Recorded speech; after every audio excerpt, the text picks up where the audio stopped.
Stop. Before you pick up that blush brush, I need you to see this video because today I'm gonna talk about two different styles of blush application that can either make you look like a cute doll or a fierce supermodel. And trust me, choosing the wrong style can totally sabotage your face shape and your entire look. So let's quickly dive in. Hello beautiful souls, welcome back to my channel Glitter Garima, a place where we talk about sense and science behind makeup and not pseudo-influence you to buy expensive shit. I'm sure by now you have seen hundreds of different videos on internet that tells you where you should apply your blush. Some say smile and then apply on the apples, some say leave 2-3 fingers and then start it, and so many other different confusing ways.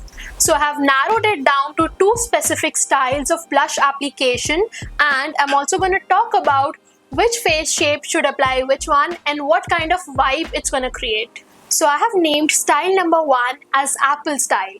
So this is when you apply blush on the highest points of your cheeks, also known as the apples of your cheeks. Now let's talk about why this style.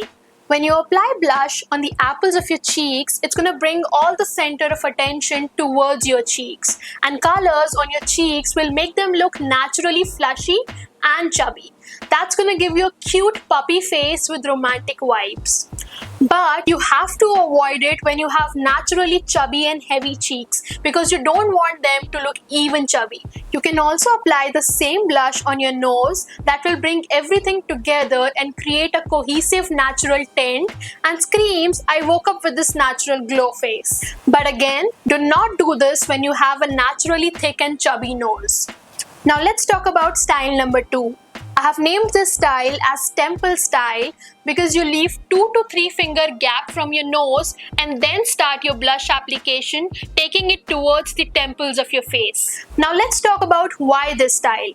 Because we are applying blush away from the apples of our cheeks, it is also taking the center of attraction away from the heaviest part of our face.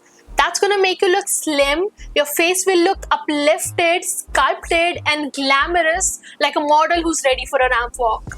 I would highly recommend this style for people who want their face to look slimmer. Here's a side-by-side comparison of how both of the styles look on my face. The apple style is making me ready for a cute romantic date, and the temple side is totally ready for a glamorous fashion shoot or a party. Now you need to go and try both of these styles on your face and let me know in the comments which one is making you more confident about your face. If this video helped you understand some logical reasonings behind how and why both of these application styles work, then you have to click that like button. And for more sensible beauty content, you know where to subscribe. Until next time, stay glittery.